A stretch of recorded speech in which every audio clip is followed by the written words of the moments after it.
ನಮಸ್ಕಾರ. ಕಾಫಿ ಆಯ್ತಾ ಸ್ನೇಹಿತರೆ? ಬಹಳಷ್ಟು ನಿರೀಕ್ಷೆಯಿಂದ ಇದ್ದಂತಹ ಉಪಚುನಾವಣೆಯ ರಿಸಲ್ಟ್ಸ್ ಬಂದಿದೆ. 3 ಕ್ಷೇತ್ರಗಳಲ್ಲಿ ಆಡಳಿತಾರೂಢ ಕಾಂಗ್ರೆಸ್ ಜಯವನ್ನು ಸಾಧಿಸ್ತಾ ಇದೆ. ಎಲ್ಲರೂ ಎಕ್ಸ್ಪೆಕ್ಟ್ ಮಾಡಿದ್ರು, ಅಂದರೆ ಈ ಎಕ್ಸಿಟ್ ಪೋಲ್ನಲ್ಲಿ ಬಂದಿದ್ದು ಅಷ್ಟೇ, ಎಲ್ಲ ಕಡೆನೂ ಅಷ್ಟೇ, ಎಲ್ಲರೂ ಒಂದೊಂದು ಕ್ಷೇತ್ರಗಳನ್ನು ಗೆಲ್ತಾರೆ ಅಂತ ತಗೊಂಡಿತ್ತು. ಅಂದರೆ ಯಥಾಸ್ಥಿತಿಯನ್ನು ಕಾಪಾಡಿಕೊಳ್ತಾರೆ ಅಂತ ತಗೊಂಡು ಈ ಚುನಾವಣೋತ್ತರ ಸಮೀಕ್ಷೆ ಬಂದಿತ್ತು. ಆದರೆ ಪುನಃ ಈ ಚುನಾವಣೋತ್ತರ ಸಮೀಕ್ಷೆ ಉಲ್ಟಾ ಆಗಿದೆ. ಅಂದರೆ ಅವ್ರು ಹೇಳಿದ್ದು ಏನು ಕೂಡ ನಡೆದಿಲ್ಲ. ಅಲ್ಲಿ ಒಟ್ಟಾರೆ ಮೇಲೆ 3 ಕ್ಷೇತ್ರಗಳಲ್ಲಿ ಕಾಂಗ್ರೆಸ್ ಮೇಲುಗೈಯನ್ನು ಸಾಧಿಸಿದೆ. ಈಗಾಗಲೇ ರಿಸಲ್ಟ್ ಅನೌನ್ಸ್ ಆಗೋದು ಬಾಕಿ ಇದೆ. ಆಲ್ಮೋಸ್ಟ್ ಅವರು ವಿನ್ ಆಗ್ತಾ ಇದ್ದಾರೆ. ಈಗ ಅದರಲ್ಲೂ ಮುಖ್ಯವಾಗಿ ಹೇಳಬೇಕು ಅಂದರೆ ಚನ್ನಪಟ್ಟಣದ ವಿಷಯದಲ್ಲಿ ಎಲ್ರಿಗೂ ತುಂಬ ಆಸಕ್ತಿ ಇತ್ತು. ನಾನು ಕೂಡ ಹೇಳಿದೆ, ಚನ್ನಪಟ್ಟಣದಲ್ಲಿ ನಿಖಿಲ್ ಕುಮಾರಸ್ವಾಮಿ ಗೆಲ್ತಾರೆ ಅಂತ. ಅಂದರೆ ಅಲ್ಲಿ ವಾತಾವರಣ ಆ ಥರ ಇತ್ತು. ಅಲ್ಲಿರುವವರು ಕೆಲವರು ನಮ್ಗೆ ಕೊಟ್ಟಿರುವಂಥ ರಿಪೋರ್ಟ್ಸ್ ಕೂಡ ಅದೇ ಥರ ಇದ್ದಿತ್ತು. ಆದರೆ ಮತದಾರ ಇಲ್ಲಿ ನಿಖಿಲ್ ಕುಮಾರಸ್ವಾಮಿಯನ್ನು ತಿರಸ್ಕರಿಸಿದ್ದಾರೆ. ಈ ಮೂಲಕ ಈ ಚುನಾವಣೆಯಲ್ಲಿ ಏನಾಗಿದೆ ಅಂತೇಳಿ ಹೇಳಿದರೆ, ಮಾಜಿ ಮುಖ್ಯಮಂತ್ರಿಗಳ 2 ಮಕ್ಕಳು ಕೂಡ ಸೋತಿದ್ದಾರೆ. ಅಂದರೆ ಇದು ಏನನ್ನು ಸೂಚಿಸ್ತಾ ಇದೆ ಅಂತೇಳಿ ಹೇಳಿದರೆ, ಎಲ್ಲೋ ಒಂದು ಕಡೆ ಈ ಕುಟುಂಬ ರಾಜಕಾರಣಕ್ಕೆ ಒಂದು ರೀತಿಯಾಗಿ ಬ್ರೇಕ್ ಬೀಳುವ ರೀತಿಯಲ್ಲಿ ಕಾಣಿಸ್ತಾ ಇದೆ. ಆದರೆ ಸಂಡೂರಿನಲ್ಲಿ ಗೆದ್ದಿರೋದು ಕೂಡ ಕುಟುಂಬದ ರಾಜಕಾರಣಿ. ಅಂದರೆ ಅಲ್ಲಿ ತುಕಾರಾಮ್ ಅವರ ಪತ್ನಿಯನ್ನು ನಿಂತಿದ್ದಾರೆ, ಅವರು ಗೆದ್ದಿದ್ದಾರೆ ಈಗ ಅಲ್ಲಿ. ಹಾಗಾಗಿ ಒಂದು ಕಡೆ ಅವ್ರು ಗೆದ್ದಿದ್ದಾರೆ, ಮತ್ತು 2 ಕಡೆ ಈ ಮಾಜಿ ಮುಖ್ಯಮಂತ್ರಿಗಳ ಮಕ್ಕಳು ಸೋತಿದ್ದಾರೆ. ಈ ಮುಖಾಂತರ ಮತದಾರ ಒಂದು ರೀತಿಯಾದಂಥ ಎಚ್ಚರಿಕೆಯನ್ನು ಕೂಡ ಕೊಟ್ಟಿದ್ದಾನೆ. ಅದೇ ರೀತಿಯಲ್ಲಿ ನಾನು ಹಿಂದಿನ ವಿಡಿಯೋಗಳಲ್ಲಿ ಕೂಡ ಹೇಳಿದ್ದೇನೆ, ಸಾಮಾನ್ಯವಾಗಿ ಏನಾಗುತ್ತೆ, ಈ ಉಪಚುನಾವಣೆಗಳಲ್ಲಿ ಆಡಳಿತಾರೂಢ ಪಕ್ಷದ ಅಭ್ಯರ್ಥಿಗಳಿಗೆ ಗೆಲುವನ್ನು ಸಾಧಿಸೋದು ಜಾಸ್ತಿ ಇರ್ತದೆ. ಯಾಕಂತ ಹೇಳಿದ್ರೆ ಅಲ್ಲಿ ಸಾಮಾನ್ಯವಾಗಿ ಜನರ ಮೆಂಟಾಲಿಟಿ ಒಂದು ರೀತಿ ಇರ್ತದೆ, ಆಡಳಿತಾರೂಢ ಪಕ್ಷ ಗೆದ್ರೆ ನಮ್ಮ ಕ್ಷೇತ್ರಕ್ಕೆ ಉಪಯೋಗ ಆಗ್ಬಹುದು ಅಂತ ಹೇಳ್ಕೊಂಡು ಒಂದು ನಿರ್ಧಾರ ತಗೊಂಡಿರ್ತಾರೆ. ಸಾಮಾನ್ಯವಾಗಿ ಅವ್ರಿಗೆ ಓಟ್ ಹಾಕ್ತಾರೆ. ಆದರೆ ಕರ್ನಾಟಕದಲ್ಲಿ ಪರಿಸ್ಥಿತಿ ಬೇರೆ ರೀತಿಯಲ್ಲೇ ಇತ್ತು. ಅದಕ್ಕೆ ಮುಖ್ಯ ಕಾರಣ ಏನು ಅಂತ ಹೇಳಿದ್ರೆ, ಹಲವಾರು ಹಗರಣಗಳು, ಅಂದರೆ ಸಿದ್ದರಾಮಯ್ಯನವ್ರಿಗೆ ಕೆಲವೊಂದು ಹಗರಣಗಳು ಸುತ್ತಾಕೊಂಡಿತ್ತು. ಅದರ ಮಧ್ಯದಲ್ಲಿ ಈ ವಕ್ಫ್ ಗಲಾಭೆ ನಡೀತಾ ಇತ್ತು. ಇದರಿಂದಾಗಿ ಎಲ್ಲೋ ಆಡಳಿತಾರೂಢ ಪಕ್ಷಕ್ಕೆ ಸ್ವಲ್ಪ ನೆಗೆಟಿವ್ ಆಗೋ ಸಾಧ್ಯತೆಗಳಿದೆ ಅಂತ ಹೇಳ್ಕೊಂಡು ಎಲ್ಲರೂ ಎಕ್ಸ್ಪೆಕ್ಟ್ ಮಾಡಿದ್ರು. ಆದರೆ ಆ ರೀತಿ ಆಗಲಿಲ್ಲ. ಅದಕ್ಕೆ ಬದಲಾಗಿ ಕಾಂಗ್ರೆಸ್ಗೆ ಭರ್ಜರಿ ಜಯವನ್ನ ಮತದಾರ ಕೊಟ್ಟಿದ್ದಾನೆ. ಆ ಮುಖಾಂತರ ಸಿದ್ದರಾಮಯ್ಯನವರ ಕೈ ಮತ್ತು ಬಲಪಟ್ಟಿದೆ. ಈಗ ಅದಕ್ಕಿಂತ ಮುಖ್ಯವಾಗಿ ಹೇಳಬೇಕು ಅಂದರೆ, ಸಿದ್ದರಾಮಯ್ಯ ಒಂದು ರೀತಿಯಲ್ಲಿ ಹೈಕಮಾಂಡಿಗೆ ಚಾಲೆಂಜ್ ಮಾಡೋ ಮಟ್ಟಕ್ಕೆ ಈ ಚುನಾವಣೆ ಮುಖಾಂತರ ಬೆಳೆದಿದ್ದಾರೆ ಅಂತಲೇ ಹೇಳ್ಬೋದು. ಅದರ ಜೊತೆಯಲ್ಲಿ DK ಶಿವಕುಮಾರ್ ಕೂಡ ಅಷ್ಟೇ, ಅವರಿಗೆ ಮುಖ್ಯವಾಗಿ ಇದ್ದಿದ್ದು ಚನ್ನಪಟ್ಟಣ ಚುನಾವಣೆಯಲ್ಲಿ ಗೆಲ್ಲುವ ಮೂಲಕ DK ಶಿವಕುಮಾರ್ ಅವರು ಕೂಡ ತನ್ನ ತಾಕತ್ತೇನು ಅನ್ನೋದನ್ನ ಪುನಃ ತೋರಿಸ್ಕೊಟ್ಟಿದ್ದಾರೆ. ಈ ಮುಖಾಂತರ ನಾನು ಇನ್ನೂ ಕೂಡ ಮುಖ್ಯಮಂತ್ರಿ ರೇಸ್ನಲ್ಲಿ ಇದ್ದೇನೆ ಅಂತ ಹೇಳ್ಕೊಂಡು ಪ್ರೂವ್ ಮಾಡ್ತಾ ಇದ್ದಾರೆ. ಯಾಕಂದ್ರೆ ಈ ಚುನಾವಣೆ DK ಶಿವಕುಮಾರ್ ಅವರಿಗೆ ತುಂಬಾ ಪ್ರತಿಷ್ಠೆಯ ಚುನಾವಣೆ ಆಗಿತ್ತು. ಯಾಕಂದ್ರೆ ಈ ಹಿಂದಿನ ಚುನಾವಣೆಯಲ್ಲಿ ಅವರ ತಮ್ಮ ಕೂಡ ಸೋತಿದ್ದಾರೆ, ಅಂದ್ರೆ DK ಸುರೇಶ್ ಸೋತಿದ್ದಾರೆ.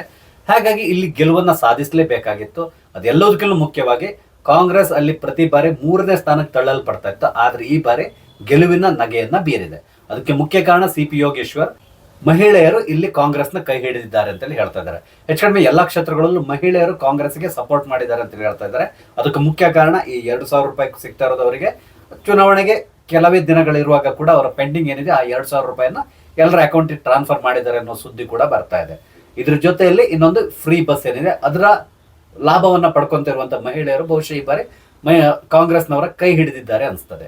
ಆ ಮುಖಾಂತರ ಕಾಂಗ್ರೆಸ್ ಇಲ್ಲಿ ಎಲ್ಲಾ ಕಡೆಗಳಲ್ಲೂ ಜಯಬೇರಿಯನ್ನ ಬಾರಿಸಿದೆ.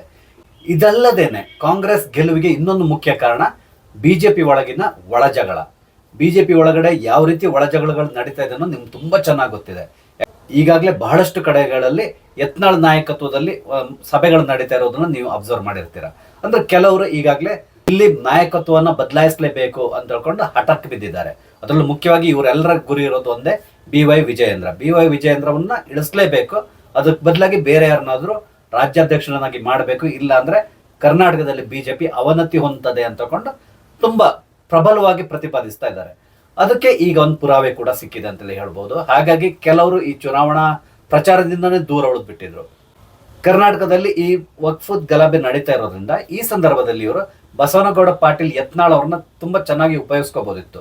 ಆದ್ರೆ ಇಲ್ಲಿ ಏನಾಯ್ತು, ಅವ್ರನ್ನ ಕೂಡ ಅವ್ರು ನೆಗ್ಲೆಕ್ಟ್ ಮಾಡಿದ್ರು. ಅವ್ರು ಬಿಜಾಪುರದಲ್ಲಿ ಏನೋ ಹೋರಾಟ ನಡೆಸ್ತಾ ಇದ್ರು. ಅದಕ್ಕೆ ಕೂಡ ವಿಜಯೇಂದ್ರ ಮತ್ತು ಟೀಮ್ ಸಪೋರ್ಟ್ ಆಗಿ ಕೂಡ ಹೋಗ್ಲಿಲ್ಲ ಅಲ್ಲಿಗೆ. ಕೇವಲ 1 ದಿನ ಹೋಗಿ ಸಾಂಕೇತಿಕವಾಗಿ ಅವ್ರ ಜೊತೆಲಿ ಕೂತ್ಕೊಂಡು ಒಂದು ಧರಣಿಯಲ್ಲಿ ಭಾಗವಹಿಸಿದ್ರು ಕೂಡ ಖಂಡಿತವಾಗಿಯೂ ಅದು ಬಿಜೆಪಿಯಲ್ಲಿರುವಂತಹ ಎಲ್ಲ ಕಾರ್ಯಕರ್ತರಿಗೆ ಒಂದು ರೀತಿಯಾದಂತಹ ಪಾಸಿಟಿವ್ ಸಿಗ್ನಲ್ ನ ಕೊಡ್ತಾ ಇತ್ತು. ಆದ್ರೆ BY ವಿಜಯೇಂದ್ರ ಇಲ್ಲಿ ಕೂಡ ಅಷ್ಟೇ ಅವರಿಂದ ಅಂತರವನ್ನ ಕಾದ್ಕೊಂಡು ಬಂದಿದ್ರು. ಈಗಾಗಲೇ ಎಲ್ರಿಗೂ ಗೊತ್ತಿದೆ, BY ವಿಜಯೇಂದ್ರ ಮತ್ತೆ ಯತ್ನಾಳ್ ನಡುವೆ ಬಹಳಷ್ಟು ಕಂದಕ ಇದೆ ಅಂತಕೊಂಡು. ಎಲ್ಲಿವರೆಗಂದ್ರೆ ಇಬ್ರು ಮುಖ ಕೊಟ್ಟು ಮಾತಾಡಲ್ಲ, ಫೋನ್ನಲ್ಲಿ ಕೂಡ ಮಾತಾಡಲ್ಲ, ಈ ರೀತಿಯಾದಂಥ ಸಮಸ್ಯೆ ಇದೆ. ಇದನ್ನ ಎಲ್ಲೋ ಹೈಕಮಾಂಡ್ ಕೂಡ ಸ್ವಲ್ಪ ನೆಗ್ಲೆಕ್ಟ್ ಮಾಡ್ಕೊಂಡು ಬರ್ತಾ ಇದೆ. ಇದರಿಂದಾಗಿ ಇಲ್ಲಿ ಸಮಸ್ಯೆಗಳು ಉಲ್ಬಣ ಆಗ್ತಾ ಇದೆ. ಆದ್ರಿಂದ ಬಹುಶಃ ಬಿಜೆಪಿ ಮುಂದಿನ ದಿನಗಳಲ್ಲಿ ಕಾಂಗ್ರೆಸ್ಗೆ ಸಡ್ಡು ಹೊಡಿಬೇಕು ಅಂತೇಳಿ ಹೇಳಿದ್ರೆ ಇಲ್ಲಿ ಇರುವಂತಹ ಈ ನಾಯಕತ್ವದ ಸಮಸ್ಯೆಯನ್ನು ಇವರು ಬಗೆಹರಿಸಲೇಬೇಕು. ಇಲ್ಲದಿದ್ರೆ ಮುಂದಿನ ದಿನಗಳಲ್ಲಿ ಬಹುದೊಡ್ಡ ಬೆಲೆಯನ್ನ ಬಿಜೆಪಿ ತೆರಬೇಕಾಗಿ ಬರ್ತದೆ. ಇದು ಬಿಜೆಪಿಯ ಸಮಸ್ಯೆ. ಆದ್ರೆ ಕಾಂಗ್ರೆಸ್ನಲ್ಲಿ ಓಕೆ, ಈ ಬಾರಿ ಗೆದ್ದಿದ್ದಾರೆ, ಆದ್ರೆ ಮುಂದಿನ ಬಾರಿ ವಾತಾವರಣ ಈ ರೀತಿ ಇರೋದಿಲ್ಲ. ಅಂದ್ರೆ ಉಪಚುನಾವಣೆಯೇ ಬೇರೆ, ಮುಂದೆ ಬರುವಂತಹ ವಿಧಾನಸಭಾ ಚುನಾವಣೆ ಬೇರೆ ರೀತಿ ಇರ್ತದೆ. ವಿಧಾನಸಭೆ ಚುನಾವಣೆಗೆ ಇನ್ನೂ ಕೂಡ 3 ವರ್ಷ ಬಾಕಿ ಇದೆ. ಆದ್ರೆ ಅಷ್ಟರೊಳಗಡೆ ಕಾಂಗ್ರೆಸ್ನವರು ಇಲ್ಲಿರುವಂತಹ ಸಮಸ್ಯೆಯನ್ನ ಬಗೆಹರಿಸ್ಕೊಂಡ್ರೆ ಬಚಾವಾಗ್ತಾರೆ. ಇಲ್ಲದಿದ್ರೆ ಮುಂದಿನ ದಿನಗಳಲ್ಲಿ ಬಹಳಷ್ಟು ಸಮಸ್ಯೆಯನ್ನು ಎದುರಿಸ್ತಾರೆ. ಅದರಲ್ಲೂ ಮುಖ್ಯವಾಗಿ ಈಗ ಮೇಲ್ನೋಟಕ್ಕೆ ಕಾಣಿಸ್ತಾ ಇರೋದೇನು ಅಂತ ಹೇಳಿದ್ರೆ ರೈತರು ಅಥವಾ ಇನ್ನೊಬ್ಬರು ಎಲ್ಲರೂ ಕೂಡ ಇವ್ರ ಜೊತೆ ಸೇರ್ಕೊಂಡಿದ್ದಾರೆ. ಅದರಲ್ಲೂ ಮುಖ್ಯವಾಗಿ ಹಿಂದೂಗಳ ಮತ ಸ್ವಲ್ಪ ಡಿವೈಡ್ ಆಗ್ತದೆ ಅಂತ ಎಣಿಸ್ಕೊಂಡಿದ್ರೆ, ಆದ್ರೆ ಅದು ಆ ರೀತಿ ಆಗ್ಲಿಲ್ಲ. ಅದಕ್ಕೆ ಬದಲಾಗಿ ಹಿಂದೂಗಳ ಮತ ಕೂಡ ಈ ಬಾರಿ ಕಾಂಗ್ರೆಸ್ನವ್ರಿಗೆ ಬಿದ್ದಿದೆ. ಇದನ್ನ ಕಾಂಗ್ರೆಸ್ನವರು ಪಾಸಿಟಿವ್ ಆಗಿ ತಗೊಂಡು ಹಿಂದೂಗಳ ಪರವಾಗಿ ಸ್ವಲ್ಪ ಮಾತಾಡಿದ್ರೆ ಖಂಡಿತವಾಗಿ ಮುಂದಿನ ದಿನಗಳಲ್ಲಿ ಹಿಂದೂಗಳು ಕಾಂಗ್ರೆಸ್ ಜೊತೆಗೆ ಉಳಿತಾರೆ. ಕಾಂಗ್ರೆಸ್ನವರು ಪುನಃ ಈ ಮುಸಲ್ಮಾನರ ಓಲೈಕೆ ಮಾಡೋದನ್ನೇ ಮುಂದುವರ್ಸ್ಕೊಂಡು ಹೋಗ್ತಾ ಇದ್ರೆ ಮುಂದಿನ ಚುನಾವಣೆಯಲ್ಲಿ, ವಿಧಾನಸಭಾ ಚುನಾವಣೆಯಲ್ಲಿ ಖಂಡಿತವಾಗಿ ಕಾಂಗ್ರೆಸ್ಗೆ ಹಿಂದೂಗಳು ಬಹುದೊಡ್ಡದಾದಂತಹ ಹೊಡೆತ ಕರ್ನಾಟಕದಲ್ಲಿ ಬೀಳ್ತದೆ. ಇದು ಉಪಚುನಾವಣೆ ತರನೇ ನಾವು ತಗೋಬೇಕಾಗ್ತದೆ. ಯಾಕಂದ್ರೆ ಇದರಿಂದ ಯಾವುದೇ ರೀತಿಯ ಎಫೆಕ್ಟ್ ಆಗ್ತಾ ಇರಲಿಲ್ಲ. ಕಾಂಗ್ರೆಸ್ಗಾಗ್ಲಿ, ಬಿಜೆಪಿಗಾಗ್ಲಿ, JDSಗಾಗ್ಲಿ ಯಾವುದೇ ರೀತಿಯ ಡಿಫ್ರೆನ್ಸ್ ಆಗ್ತಾ ಇರಲಿಲ್ಲ. ಆದ್ರೆ ಇಲ್ಲಿ ಒಂದು ವಿಷಯ ಏನಂತ ಹೇಳಿದ್ರೆ, ನಿಖಿಲ್ ಕುಮಾರಸ್ವಾಮಿ 3ನೇ ಬಾರಿ ಸೋತಿದ್ದಾರೆ. ಈಗ ಅವರ ರಾಜಕೀಯ ಭವಿಷ್ಯ ಮುಂದೆ ಏನು ಅನ್ನೋದನ್ನ ಯೋಚನೆ ಮಾಡ್ಬೇಕಾಗ್ತದೆ. ಯಾಕಂದ್ರೆ ನಿಖಿಲ್ ಕುಮಾರಸ್ವಾಮಿ ಚುನಾವಣೆಗೆ ನಿಲ್ಲುವ ಯೋಚನೆಯಲ್ಲಿ ಇರಲಿಲ್ಲ ಅಂತಲೇ ಹೇಳ್ತಾ ಇದ್ದಾರೆ. ಆದ್ರೆ ಕೊನೆ ಕ್ಷಣದಲ್ಲಿ ಕಾಂಗ್ರೆಸ್ನವರು ಹೂಡಿರುವಂತಹ ತಂತ್ರದಿಂದಾಗಿ ನಿಖಿಲ್ ಕುಮಾರಸ್ವಾಮಿ ಕಣಕ್ಕಿಳಿಬೇಕಾಗಿ ಬಂತು.